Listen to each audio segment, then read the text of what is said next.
Today we're going to take a look at what clothing to wear when you're out cycling in winter conditions. Now, starting with the head, as always on any extra community bike ride or any bike ride whatsoever, always essential to wear your helmet.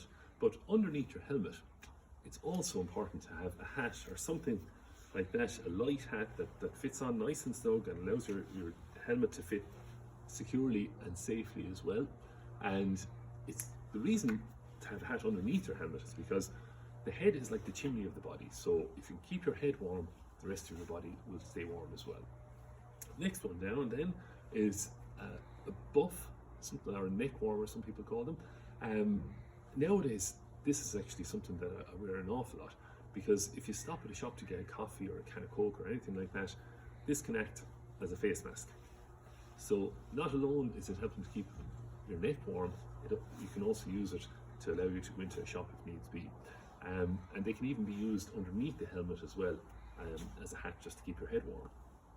Then we come down to a gilet. A gilet is always handy to have, especially if it starts to rain when you're out on the spin. You can pop on a gilet, help to keep the rain off. At the start of a spin, it's good to have as well, because as you warm up, maybe for the first 5-10 kilometers, you might leave on the gilet, and then when you get warmed up, you can just take it off, and it folds up nice and small to go in the back pocket of your jacket. So you do this on the move sometimes, but it's always good to have something like that you can pop in your back pocket. And when it comes to like temperatures as well, and how many layers you need to wear, depending on the speed that the group you're in is traveling at, that dictates sometimes how many layers you should wear. A lot of the beginner spins with the extra community bike rides tend to be between 15 and 20 kilometers per hour. So on a spin like that, it'd be good to wear a gilet perhaps for the whole entire spin. But then on the more advanced spins, if they're between 20, 25, maybe even 30 kilometers an hour, then you would tend to wear one layer less, because you're going to perspire more, be working a bit harder. Then one of the main items that you'd wear in winter time is a winter thermal jacket.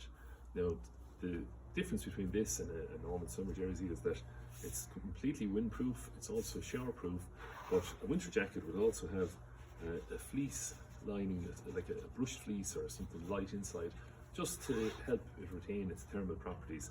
And it can be worn then in temperatures from 0 or +2 degrees up to maybe 10 or 12 degrees with just a single base layer underneath. Now, the base layer is also something that's very important to get right, because the base layer needs to be a polyester material as opposed to a cotton t-shirt. And the reason for that is because a cotton t-shirt will hold the sweat, hold the moisture, and you'll get cold, whereas a polyester material will allow it to evaporate out and keep the layer next to your skin as dry as possible. Now, what I'd often do on a winter spin, if we're stopping for a coffee someplace, is I bring a spare base layer in a freezer bag. And as soon as we stop for a coffee, I'll go into the bathroom, change the base layer, and then I feel nice and warm and comfortable for the rest of the spin, and I'm not getting cold. As we move down along then, we've got the full length leggings or bib tights. And again, it's really important in winter time to keep the knees covered. You see some people out in winter time wearing shorts, and it's bad for your knees, and it also makes the whole body temperature cool down. So normally I'd work off the rule that from the 1st of October to at least the 1st of April in Ireland, that you'd always keep the legs covered. As we go down along then, down to the shoes, you always wear overshoes in winter time as well.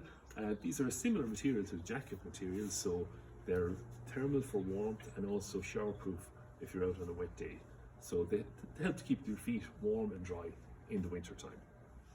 Also a pair of gloves. Again, these ones here would be the same material as you would have as the overshoes and the jacket, designed for warmth and also to be showerproof, so that even if you get a shower rain, that you're still going to be pretty comfortable on the bike. Another thing that's important to wear is a pair of glasses. Now, these ones here, they change their transition lens so that even in low light conditions that they're still good to wear. But it's important in wintertime to wear some form of eye protection, so that any of the spatters or the rain or anything like that from the road, that it doesn't get into your eyes. So that's it. It's as I say, the important thing is to stay warm, stay comfortable, and enjoy your winter cycling.